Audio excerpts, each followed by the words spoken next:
ebyajje n'Omuhoozi okukwata Eddy Mutwe n'amukwata n'amumwako ebirevu n'okubeera nti yamukikijjanya mu mbeera esinga okubeera enzibu ennyo nnyini ddala biranze era kati we twogerera ebintu byongedde okubeerera ddala ebibi nga bireetedde n'okubeera nti His Excellency Bobi Wine avaayo n'akowoola bannayuganda baveeyo bataase kubanga wano we tulaze ebintu bikambwe nnyo. Tugenda kutambula ne vidiyo eno ng'ejjudde obubaka obw'obusungu, obubaka obw'obukambwe n'obubaka obutiisatiisa. Sinakindi byandiba nti biva mu kutiisatiisa ng'obubaka obusinga ku vidiyo eno buva wa Gen Muhoozi ng'abwolekeza Bobi Wine ate era ne mukadde ke kamu okubanga yeewaana nti Eddy Mutwe amulina mu ttaano nti era ebiddako mulisoma mu file. Katutandike mpola n'obubaka obuze buwandikibwa Gen Muhoozi okuva olunaku olw'eggulo paka olunaku olwaleero gye bikidde nga ne office za NUP bazisazeeko ne babagaana okubanga bakuŋŋaana ku lwa Eddy Mutwe nabyo nebibadde biteekeddwa olunaku olwaleero. Oli ready tusimbule buno obubaka bwawandiikiddwa Gen Muhoozi nga bw'ngambye nti obusinga bw'ogenda okubanga olaba bugenda kuva eri gy'ali ne wa Bobi Wine. Ababiri bano basiibye bawanyisiganya ebisongovu naddala ku nsonga za mwana mulenzi amanyiddwa nga Eddy Mutwe. Kati njagala tugende kimu ku kimu, tetugenda kubanga tulekayo akantu n'akamu mukwano gwange ali mu kulaba eddakiika eno. Kale nkugambye tugenda mu bubaka, kale tutandikirewo straight away. Kale obubaka bw'olaba ku screen eddakiika eno, Muhoozi yabadde yeewaana ng'agamba nti I captured NUP's military commander like a grasshopper in bracket Nseenene. If they keep on provoking us, we shall discipline them even more. Ng'agamba nti yakutte munnamagye wa NUP oba yeeyita komanda w'aba NUP ow'amagye nti yamukutte nga Nseenene. Era Gen Muhoozi n'agamba nti bwe banaasigala nga batukikijjanya oba nga batusosonkereza tujja kuba disciplininga oba tujja kubateekamu empisa n'okusinga awo. Wano nno Gen Muhoozi yagaseeko tweet eyaddiridde n'agamba bw'ati. Yagambye nti Eddy is looking very smart these days. The boys have tuned him very well. He salutes Muzee's picture every day before breakfast. Wano nno Gen Muhoozi ng'agamba nti yakutte Eddy Mutwe ne bamulongoosa nti abalenzi ba Gen Muhoozi bakutte Eddy Mutwe ne bamuyonja yenna nti era alabika nga muyonja ebitenkanika ensangi zino nti abalenzi bamukutte bamaze okubanga bamutuninga bwe bati we papa ne batandika omugamba akube saluti nga saluti zino azikubira ekifaananyi kya president oba ekifaananyi kya muzeeyi nga Gen Muhoozi bw'agamba buli lunaku okuva olunaku lwe baamukwata ng'era ekifaananyi kino ekya muzeeyi akikubira saluti nga tannaba kubanga agenda ku kyanca oba giyite breakfast. Awo nno Gen Muhoozi we yamaze okuba nti nno yeewaana mu buufu obwo yagambye bw'ati I can't release Eddy now. It will be unfair to me and him. He is learning Runyankole and we are both training for Kabobi. Gen Muhoozi n'agamba nti tasobola kuta Eddy Mutwe essaawa zino. N'agamba nti ekyo tekijja kuba fair eri ye Gen Muhoozi ate n'eri Eddy Mutwe gwe yakutte. Era Gen Muhoozi agamba nti essaawa zino Eddy Mutwe ali mu kuyiga lulimi Runyankole ate bw'amaliza oyiga Olunyankole enaayiga Olunyankole ng'ate bw'addukaddukamu bwa traininga ne Gen bano nti ababiri Eddy Mutwe ne Gen Muhoozi beeteekerateekera kubanga balumbagana Bobi Wine.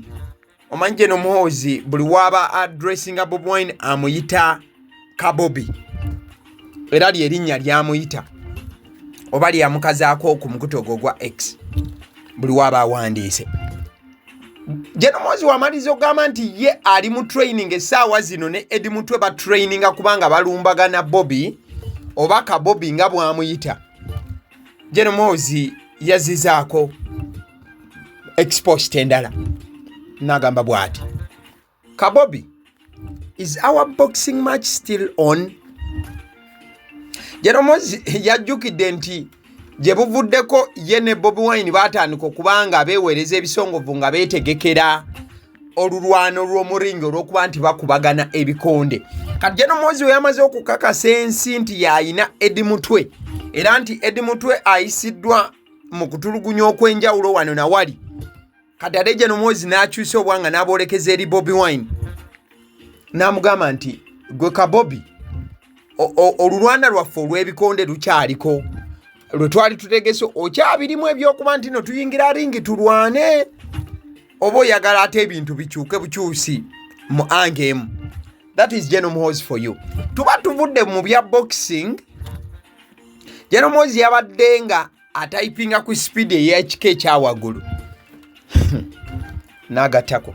Nkugambye byavudde lunaku lw'ejjo wabula ate we bituukidde olunaku olwaleero ng'ebintu byongedde okubeera ebibi ennyo nnyini ddala.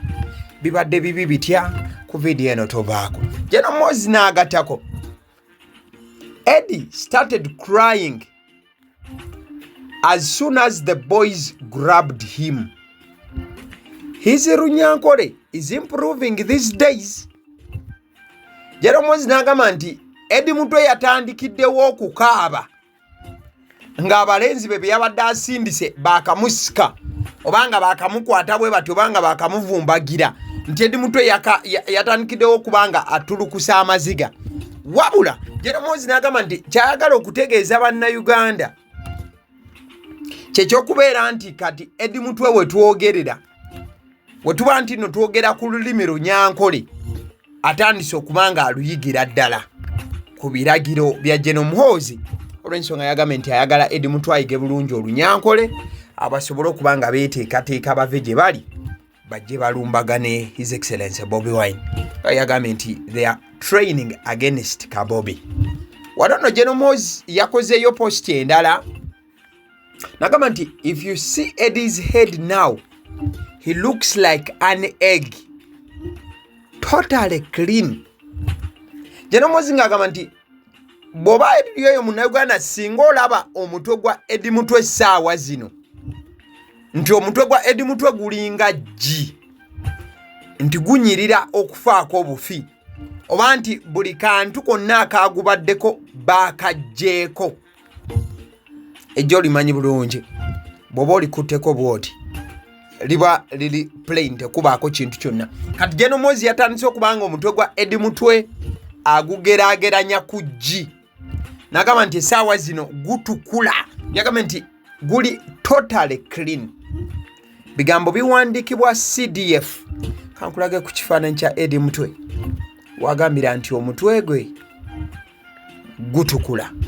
Yabadde ategeeza kyakuba nti n'ekirevu Eddy Mutwe kye yabadde nakyo abasajja baakutekereta, abasajja baakutema kansi. Ekirevu Eddy Mutwe kyabadde nakyo bwe kityo nga bwe kibadde kifaanana ku biragiro by'omukulu baakigjeeko. Oluvannyuma lwa Jeno okukakasa nti omutwe gwa Eddy Mutwe baagusazeeko buli kantu akabaddeko, yawandiise ng'asoose kutunnyonnyola wali nti omutwe gwa Eddy Mutwe gulinga G. N'akola tweet endala oba post endala n'agamba bw'ati: the beards were the first thing the boys removed after he finished crying and urinating. Nga Jeno agamba nti ebirevu kye kintu kye baasoose okubanga bajjako abalenzi ba Jeno, nti ebirevu bye baasoose okubanga bajjako byonna nti nga Eddy Mutwe amaliriza okubanga akaaba. N'ekigambo ekirala nti kufuyisa. Jeno ebigambo bwedda abiwandika abikubawo bukubi direct. Ekifaananyi ekyo kyolaba kye kyajja buvuddeko Bobi Wine nga ne Eddy Mutwe musajja abadde asalako enviiri ze zonna wabula ng'ekirevu kye akyagala nnyo era ng'akikuza. Tuba tuli awo General Muhoozi n'akwata post ya His Excellency Bobi Wine n'agikwotinga. Post eno Bobi Wine yagiwandiise mu busungu obw'amangu. Bobi Wine bwe yalabye nga General Muhoozi ataddeyo posting agamba nti Eddy Mutwe ali mu kuyiga lunyankole, Bobi Wine nakola posting abolabaawo. Post eno yabadde egamba nti Museveni's son confirms that our brother Eddy Mutwe is being detained in his basement running Runyankole, time will tell. Kati Bobi Wine yafunye screenshot okuva ku account ya Muhoozi. Screenshot eyo yabadde eraga nti Muhoozi yawandise ng'agamba nti mutabani nti Muhoozi yawandise ng'agamba nti Eddy Mutwe ali mu basement ya Muhoozi, ali mu kuyiga Runyankole. Kati Bobi Wine n'agamba nti bannaye muwulidde Muhoozi agambye nti alina Eddy Mutwe, wabula Bobi Wine n'agattako nti time will tell, oba ekitegeeza nti obudde bujja kuvaayo bubeere nga bulamula ensonga zonna. Bye byabadde bigambo bya Bobi Wine. Kati Muhoozi kye yakoze n'akwata ebigambo ebyo n'abireeta ku mukutu gwe n'agamba nti correct Kabobi, what will you do about it, coward. Wano nga Muhoozi asosonkereza Bobi Wine n'amugamba nti kale Tereza Kabobi, kiki ky'ojja okukikolera Eddy Mutwe nze muyina mutiitiizi gwe. Bigambo bya Muhoozi ng'ayanukula Bobi Wine ku post gye yabadde akoze. Tuba tuli awo, Muhoozi n'agamba nti I haven't started, I still have to castrate him. Ekitegeza nti bwe muba mubadde mukyali ku ebyo sinnatandika, nina okumukwata mu mulaawe. Ayogera ku mwana mulenzi Eddy Mutwe, famire ye ne bannayuganda gwe bakyanoonya. Ye n'agamba muyina tina okumulaawa, agenda kumulaawa. Bwe yamaliriza n'agamba nti next is Kabobi. I have never joked in my life. I don't know why people think my tweets are jokes.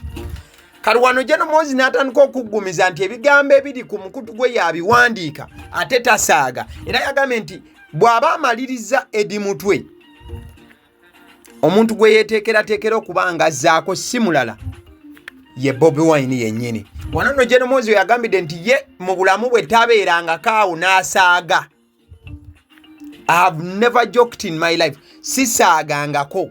Era simanyi, I don't know why people think my tweets are jokes. Simanyi lwaki abantu byempandika balowooza nti mbeera mu kusaaga. Bigambo bya Muhoozi ng'alabula Bobi Wine nti Bobi Wine abeereyo teyeeyibaala essaawa yonna Yaddako bwe baba nga bamaliriza Eddy Mutwe. Mukadde ke kamu ekyo nno ekifaananyi ky'olaba Muhoozi ye kennyini yakutte tweet ye n'agiretweetinga n'agikwotinga eyabaddeko ekifaananyi kya Eddy Mutwe nga egamba nti Eddy Mutwe ali mu kuyiga Runyankole. Kati wano yataddeko ebigambo ebirala ebyongera okuba nga bityobola mwana mulenzi Eddy Mutwe. Agamba nti this is when he was urinating, by the way. Nti ekifaananyi kiri Eddy Mutwe we yabadde nga ali mu kufuuyisa. Bigambo byogeranga bwe yabiwandiise era nga bwe bawanyisiganyiza ebigambo ne His Excellency Bobi Wine. Muhoozi bwe yawulidde nga batandise okuba nga bamulumbagana ku mukutu olw'ebyo bye yabadde atandise okuba nga ayogera wannawali, n'agamba bw'ati: if Kabobi abuses anybody in my family again, he will imperil Eddy even more than he already has. Nga kyategeeza nti Bobi Wine bwaddamu n'amanyira Muhoozi oba okubanga amuvuma ne famire ye nate, nti agenda kubanga aleese obuzibu obw'amaanyi ennyo nnyini ddala obuyinza okuleetera mwana mulenzi Eddy Mutwe okwongera okuba nga bamukikijjanya, okumutulugunya, ate n'okwongera okuba nga bamutuusaako obulabe. Eyo yonna gye yawambibwa oba gye yatwalibwa paka nakati nga buli omu akyebuuza nti Muhoozi waba akkiriza nti yalina Eddy Mutwe wa ewatuufu we yamuteeka. Wuliriza bino, twabadde tukyali awo Muhoozi n'ayongera okuba nga asitula obusungu n'abuteeka ku Bobi Wine ng'asinziira ku bigambo Bobi Wine bye yayogera ng'abigamba Muhoozi. Waliwo tweet yafuluma ng'ennaku z'omwezi 25 mwezi gwa Maachi Bobi Wine bwe yagamba nti yali akkiriza challenge okubanga alwanagana ebikonde ne General Muhoozi era nga Bobi Wine yagamba nti singa aliba nga General Muhoozi amukubye nga General Muhoozi akubye Bobi Wine yasuubiza nti yali wakuva mu byabufuzi wabula tera Bobi Wine agamba nti singa ye Bobi Wine akuba General Muhoozi yali ayagala General ave ku mwenge mu bufu obufaananako bwe butyo. Kati tweet eyo General Muhoozi nayo yagisokoddeyo wakati nga alaga obusungu obw'amaanyi n'agikwotinga n'agamba bw'ati, I don't understand. Kabobi accepted my challenge. Now I'm practicing on his so-called military commander, using him as a punching bag. Kati General Muhoozi n'agamba nti Bobi Wine yavaayo n'akkiriza challenge General Muhoozi okulwana ne Bobi Wine. Kati General Muhoozi n'agamba nti essaawa zino ali mu kukozesa Eddy Mutwe nga kipunching bag. Oba ekisaawo ky'oteekawo n'otandika okukuba nga we traininga. Kale tugende mu maaso. Kati waliwo mwana mulenzi amanyiddwa nga oba omukulu amanyiddwa nga Kamukama Fred yajjeyo akatambi ka Bobi Wine we yakeera n'avaayo n'ayogera n'agamba nti buli Muganda akyawagira NRM musiru. Akatambi ako bwe yakajjeeyo n'agamba General Muhoozi nti General Muhoozi kana akatambi wakalaba. General Muhoozi n'agamba bambi I hadn't seen this. Eddy naza kurira nti kana akatambi Bobi Wine kabadde yakola mbadde saakalaba. Bigambo bya General Muhoozi. Wabula engeri gye kiri nti nkalabye Eddy naza kurira. Ekitegeeza nti General Muhoozi ng'ategeeza nti ke yalabye katambi nga Bobi Wine agamba nti buli muntu akyawagira NRM musiru nti ebyo Eddy Mutwe yagenda okubisasulira era nti Eddy Mutwe wegaba Amaziga agenda kugakaaba. Kati waliwo omwana mulenzi amanyiddwa nga Steve yavuddeyo n'abuuza General Muhoozi nti naye General ddagala ki ly'okozesa oba biragalalagala ki by'okozesa ssebo. General Muhoozi yakootinze mwana mulenzi Steve ono nga yeeyitabye so Steve n'amugamba nti nkozesa Panado. General nga yayanukula omu ku bawagizi oba abalabi abagoberezi b'ensonga ababadde banyiza ebitenkanika. Tuba tuli awo waliwo mwana muze amanyiddwa nga Rafael Mbonimpa naye yabadde n'obusungu bungi n'awandiika n'agamba nti do you realize that if anything happens to Muzeeyi, God forbid, then all the hopes of the Tutsis in the region will be resting on you? Why not deactivate this account if it's what makes you talking, or if it's what is making you talking too much? Wisdom is like money. They both dislike noise. Please reduce the talking. Kati mwana mulenzi Rafael Mbonipa yabadde alumbagana General Muhoozi n'amugamba nti naye okimanyi bulungi nti ekintu kyonna we kituuka ku Muzeeyi kale katusabe tekituuka. Singa ekintu kyonna kituuka ku Muzeeyi essuubi ly'abatuusi mu region lijja kubanga lyesigamye ku ggwe. Lwaki akawunti togijjaawo? Ng'agamba General Muhoozi nti akawunti ye ya Twitter agijjewo. Lwaki togijjaawo? Kubanga erabika yeekuleetera okwogera ennyo. Amagezi galinga ssente tebyagala muntu ayogera nnyo. Sebo kendeeza ku kwogera. Kati mwana mulenzi oyo ng'agamba General Muhoozi nti akendeze kwogera. General Muhoozi n'amugamba but are you tuusi with that nose? Nti kati gwangamba ku by'obutuusi oli mutuusi n'eyo ennyindo. General Muhoozi ku mukutu ogwa Twitter oba goyinza okuyita X ng'ayongera okulaga obusungu. Olunaku olwaleero we tukeeredde kati nno omukulu yasuze ng'obusungu bukyamuli busungu. Era olukedde ku makya agambye nti it's almost time for the Runyankole class. Olukedde n'agamba nti kyekiseera Eddy Mutwe bamufubutuleyo yonna gye baamusibidde lesoni z'Olunyankole zitandike. Wabula buli omu yeebuuza zino lesoni ezoogerebwako musajja wa Katonda Eddy Mutwe bazimuwa mu kikula ki? Bazimuwa budde ki? Era mu bipimo ki? Ezo ze bagamba nti bali mu muwa lesoni za lulimi Lunyankole. Kati waliwo amanyiddwa nga The Bandit awandiise obubaka General Muhoozi nabo n'abutweetinga bubadde bugamba nti dear NUP and your leader Bobi Wine, when you walk around pretending to be an army and looking for trouble, holding parades and wearing pips, you will find said trouble and you will know why a chicken drinks water but does not urinate. Kagamba nti aba NUP ne mukulembeze wamwe Bobi Wine bwe mutambula nga mugamba nti mulijje muba munoonya buzibu.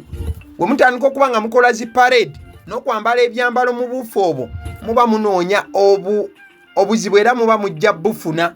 Bwe munoonya era mujja kumanya lwaki enkoko enywa amazzi naye tefuka. Kati obubaka obwo the bandit waabukoze General Muhoozi n'abukwata n'abukyusa n'abuleeta naddamu n'abuteeka eri abantu. Oba kyoyinza okuyita reposting oba retweeting oba quoting so that ensi ebulabe. Ekibadde kiraga nti General Muhoozi kino akkiriziganya nakyo ebitundu 10 ku kinne waakyo. Tuba tuli awo nga pressure bannayuganda bongedde okuba nga bagiteekawo nga basaba Eddy Mutwe ateebwe mu bwangu. General Muhoozi n'abaanukula ku kyokuta Eddy Mutwe.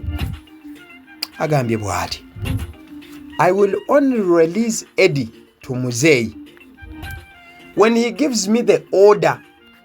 He would have learned the history of NRA, UPDF by then, and will understand that NRM is a party that represents the whole country. It can never be defeated. Nti njakuta Eddy Mutwe nga mutanga muwa Muzeeyi. Oba Muzeeyi nga yampadde ebiragiro. Era Eddy Mutwe we naamuteera ajja kuba ayize ebyafaayo by'ejje eryawamba Uganda erya NRA. Kati yafuuka UPDF. Era agamba nti and will understand that NRM ajja kumanya nti NRM kibiina ekiriwo ku lw'eggwanga lyonna. Era nti kye kibiina ekitasobola kukeera lunaku ne kifufuganyizibwa oba ne kiwangulwa. Agamba nti NRM representinga ggwanga lyonna oba nti ekifaananyi kye NRM kye kiraga eggwanga lya Uganda nga bwe liyimiridde. Mwana mulenzi Eddy Mutwe bino byonna byogerebwa wabula nga gyali kisuubira okuba nti embeera mwali obuba bulungi amazima tewali yadde.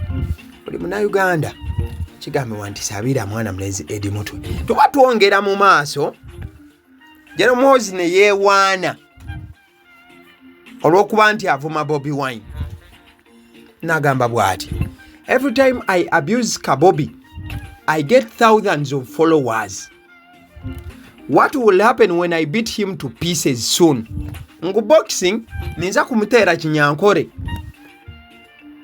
General Muhoozi n'agamba nti buli kadde bwe nvuma ka Bobi Wine nfuna enkuyanja n'enkuyanja y'abagoberezi. Kati kiki ekinaatukawo singa n'amukuba ne mmuleka mu kkubiro oba ne mmuleka ng'afuuse butundutundu.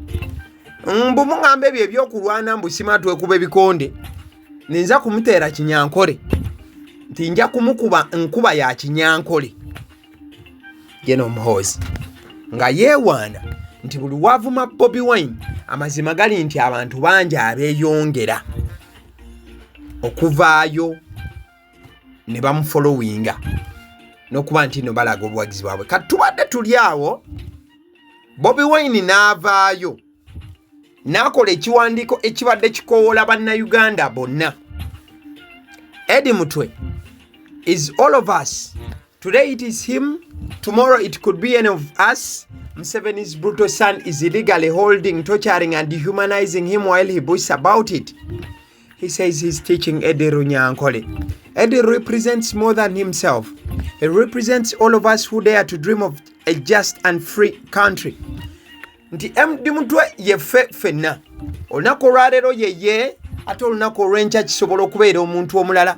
Mutabani wa Museveni amukutte mu bumenyi bw'amateeka, ali mu kumukijjanya, amukuba n'okumuyisa obubi mu mbeera etali y'abantu, wabula ate nga bwe yeewaana ali mu mugamba nti ali mu kusomesa Eddy Runyankole.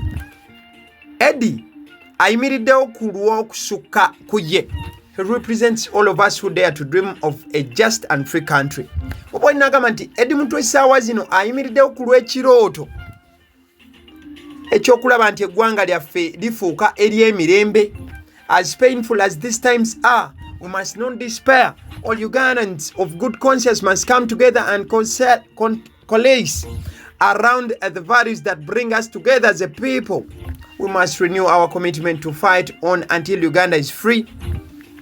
Please join us at 2 p.m. Makerere for a solidarity gathering. This is a non-partisan opportunity to unite friends of Eddy and other Ugandans of good conscience. Let us come together in solidarity, not just with Eddy, but all political prisoners. And bwana abadde ateeseteese okubanga Bannayuganda abaagala Eddy Mutwe n'abaagala Uganda erimu emirembe n'okulaba nti nno temuli kuwambibwa na kukikijjanyizibwa bakuŋŋaana ng'ennaku z'omwezi 2 Maayi ku ssaawa 8. Era Bobi Wine n'akoola buli omu n'agamba nti Eddy Mutwe oyo gwe mulaba tayimiriddewo ku lulwe yekka musajja wa Katonda, wabula ayimiriddewo ku lwa buli Munnayuganda awulira nti ayagala enkyukakyuka n'okwagala okulaba Uganda ng'efuuse ey'enjawulo. Bobi Wine n'agamba nti ssaawa 8 tusisinkane Makerere Kavule. Naye mukwano gwange ssaawa zibadde ziwera buwezi 6 awo amagye ne geetooloola ekitebe ekya NUP ekibadde kisuubirwamu olukuŋŋaana. His Excellency Bobi Wine wabadde ategese olw'okulaga obutali bumativu ku lwa Eddy Mutwe wali e Kavule. Kati nno General Muhoozi bw'alabye olukuŋŋaana luno akutte post eno n'agiretweetinga n'agamba, you are next Kabobi. Remember Arua, how you were crying for Babi to save you. This time I will have ekigambo kyazizaako aweebudde nnyo ekyo kyo sijja kukisoma. Kati General Muhoozi n'agamba nti Bobi Wine gwoddako, nti gwe ka Bobi Wine gwoddako ojjukira ebyali mu Arua bwe wali okaabira Babi akuyambe. Olunaku luno ngenda kukwata nkunyige ennankani. Kadi gwe ennankani osobola okubanga ogitegete ate oyagala nkusomere ekigambo jeno kyawandiise ekibadde kisusse luli abadde ayogera mu bwogezi naye kati wana atabuse natandika okubanga ebigambo abiwandulira ddala. So General Muhoozi waalabye ekyo n'agamba nti ajja kukwata Bobi Wine amunyige wabi. Tubadde tukyali awo General Muhoozi yennyini n'agamba nti Kabobi will look very smart after I shave off all his hair and call him recruit. General Muhoozi n'agamba nti ajja kukwata Bobi Wine era mbu Bobi Wine ajja kulabika nga muyonjo era ng'ali smart ekitenkanika oluvannyuma lw'okuba nti ajja mukwata omutwe ogwo agusaleesaleko enviiri zonna era nti wanaamaliriza ajja kumuyita omu ku bayingiziddwa. Recruit babeeranga boyinza okugamba nti oze ne bakuyingiza tugeze amagye osobola okuyitibwa new recruit ne oba oweereddwa mulimu mu kampani erinnya eryo lisobola okuweebwa. Kati General Muhoozi ng'agamba ajja kukwata Bobi Wine amusaleko enviiri zonna ng'amaze okuba nga amunyweza oba nga amuwamba. Oluvannyuma tuwadde update n'agamba nti mwabagala okumanya Eddy Mutwe kyaliko essaawa zino mbu buli watunuulira Geno ng'atandika okuba nga afuuyisa. Bigambo bya General Muhoozi. Era General Muhoozi takomye ku ekyo kyakuba nti nno yeewaana nti mwana mulenzi Eddy Mutwe amulina mu 5 era nti buli wamuyilabako gamuyitamu. General Muhoozi agambye n'okugamba nti Bannayuganda bwe muba muwakana ababuuza nti do you want a video? Mwagala video okubalaga kyenjogerako nti Eddy Mutwe nze muyina era ali mu 5. Wano nno General Muhoozi akoze ne tweet endala ebadde gamba nti I have only one warning to NUP's so-called foot soldiers. Nti nina okulabula kumu eri abantu ba NUP abeyita ba foot soldier. If I can arrest your so-called commander like an insane, ndi bwe manga nsobola okukwata gwe muyita commander wammwe ne mukwata ng'enseenene, imagine what I will do to you. Kati mukubyemu akafaananyi kiki kye naabakola. You either disband or you will face a little consequences. Nti mweyawule mu biveeko oba mujja kulaba akanfaamu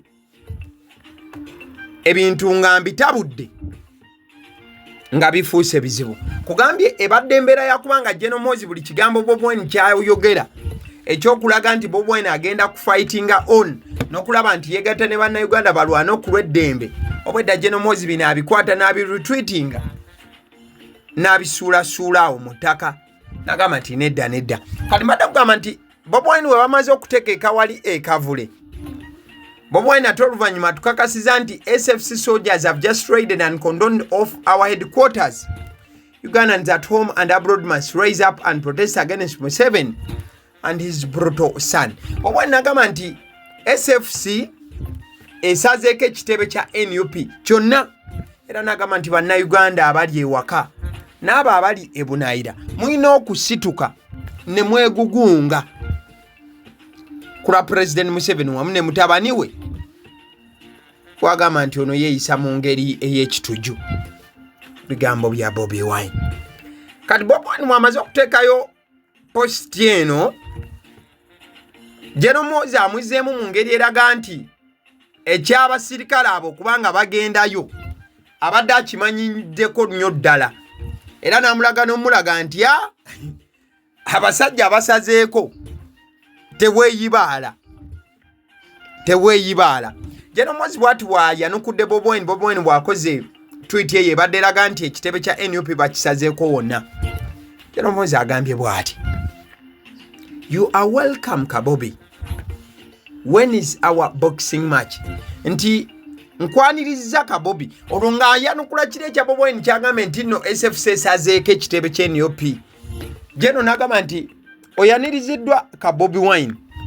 Kati sebo nze mbuuza olulwana lwaffe lwa ddi lwe tugenda okwekubamu mu ring kikonde ku kikonde nga Muhoozi yadde yalinga Bobi Wine.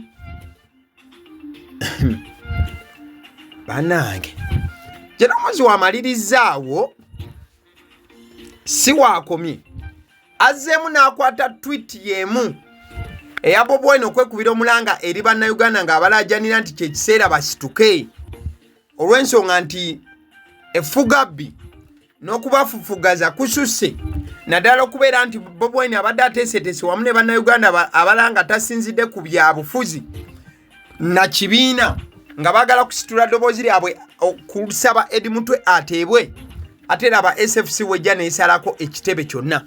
Kati Muhoozi kyakoze addide tweet y'emu eyo n'agiretweetinga n'ateekako obubaka obadde bugamba bwe buti, this clown Kabobi, nti ono ddiikuula Bobi Wine is right about one thing. Mutuufu ku kintu kimu. I'm utterly ruthless when it comes to the traitors of our country like Kabobi.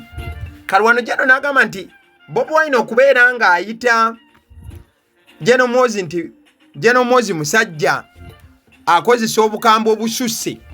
Muhoozi n'agamba nti Bobi Wine bw'agamba nti nkozesa obukambwe abeera mutuufu, olw'ensonga nti nze nga Muhoozi ndi mukambwe nnyo, ekyo sijja kikweka, ate ndi mukambwe ku bantu abannanfuusi era abali b'enkwe ab'eggwanga lyaffe nga Kabobi. Bigambo bya Muhoozi nga byonna abikwata abiwerekereza Bobi Wine. Muhoozi takomyawo, nga bulijjo bw'atera okuba nga akola nti atera okuweereza ebigambo ebitiisatiisa n'okuba nga biraga Bobi Wine nti ajja tuusibwako obulabe ng'ate abumutuusaako si mulala yeye Jeno awandiise bw'ati, Kabobi is joking. I know where Magere is. One of these nights I will grab him there. He needs to be shaved.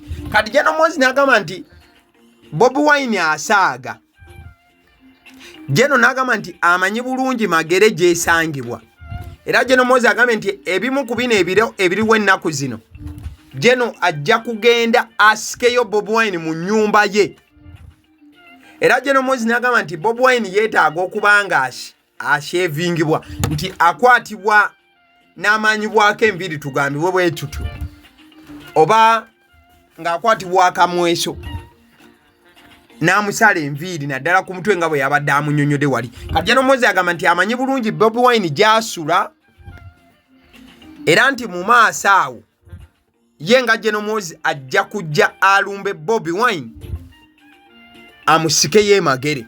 Kati omukutu gwa BBC oguweereza amawulire mu nsi yonna wegulaba ebino byonna nga bigenda mu maaso gufulumiza eggulire libadde linnyonnyola ebituufu ebiri mu kugenda maaso wano ne gwamba bwe guti anger as Uganda's president's son says he's holding opposition bodyguard nti obusungu mu ggwanga nga mutabani wa president w'eggwanga alaga nti nno yakutte bodyguard wamuna opposition mu ggwanga eryo olwo boogera ku Eddy Mutwe ye bodyguard ne boogera ne ku Bobi Wine for the opposition nga balaga nti president's son boogera ku General Muhoozi kati General Muhoozi waagudde ku ggulire lino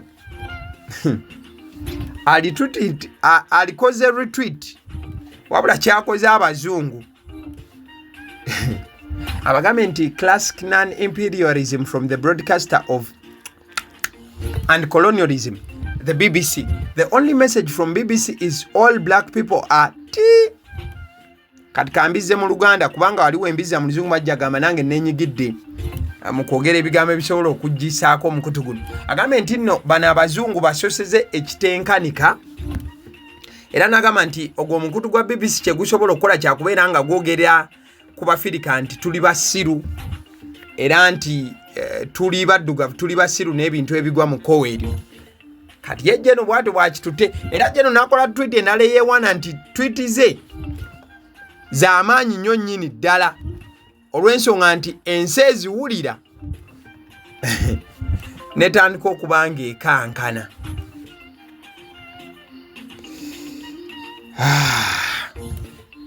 Bannange bintu byo bikambuwadde nga maliriza katwetegerezeemu kano nga Agaliwo namwe abalabi baagaliwo ab'olulango.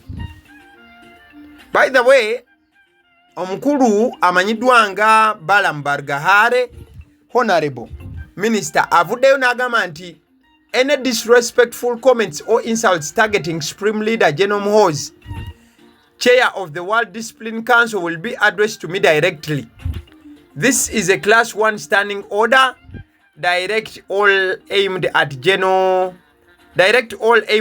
Muhoozi to me. No disrespect will be tolerated. Balaam nga bulijjo wamanyiddwa nti nno abeerawo okubeera nga awaana General Muhoozi ku buli kigambo General Muhoozi kyayogera. Balaam avuddeyo n'agamba temubaako ekigambo eky'obulabe oba ebivumuvumo bye muweereza General Muhoozi ti afazaali mubiweereze ye Balaam. Teriyo kigambo kye mulina kukozesa kya bulabe. Ekifaananyi ekyo kyolaba kye kya Eddy Mutwe kati bw'afaanana nga kyasheyalingiddwa General Muhoozi. Eddy Mutwe bw'atyo bwe yali afaanana nga tannakwatibwa.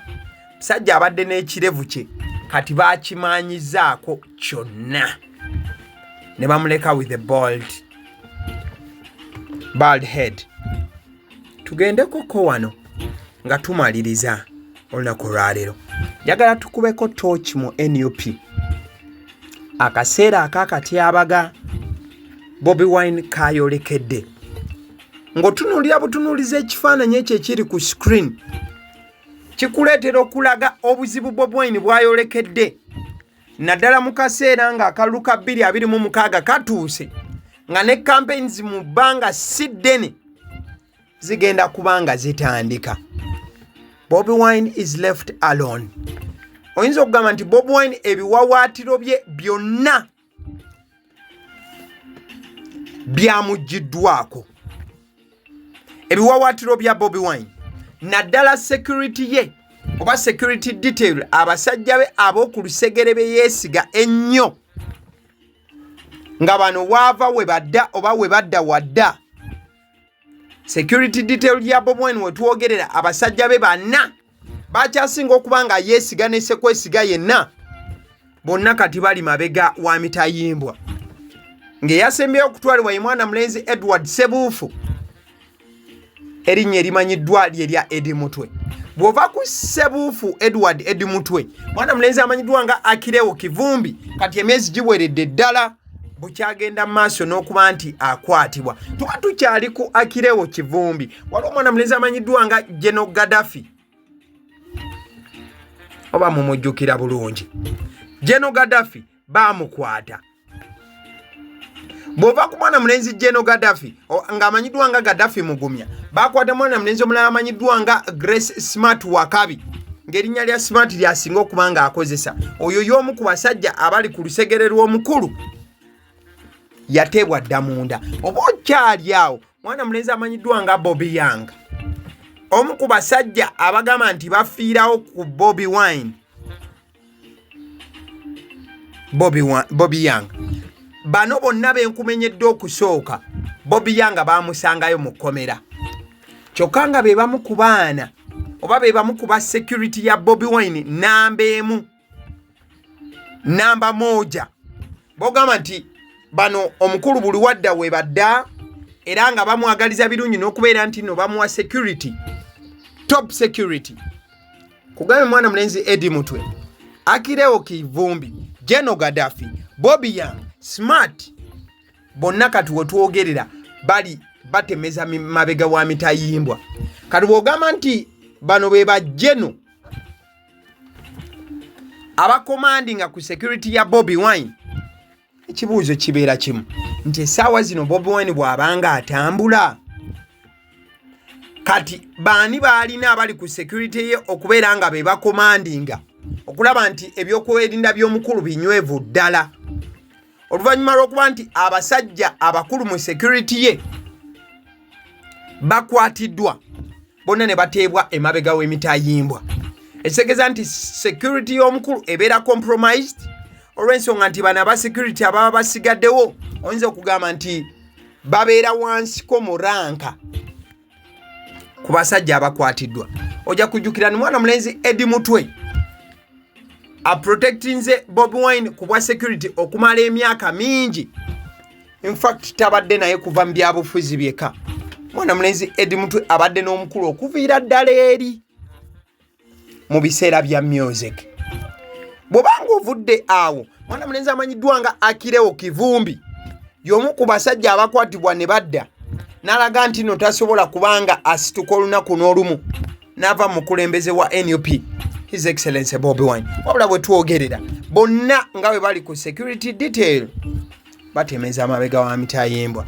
Alson Painters yujiba sizi balangi bakubireko okusimuza olaba ku screen. Abasidi omusonsozi lyerinnya eryange. Agaliwo gwe mukutu kwe tuli. Information nga bwe bebaddewo bwe tugyetika ne tugireeta ne tugikuwa nga tetugaseemu yadde okubaako kye tutoolamu. Likinga video eno obeere bulungi, Mukama abankuumire. Thank you so much.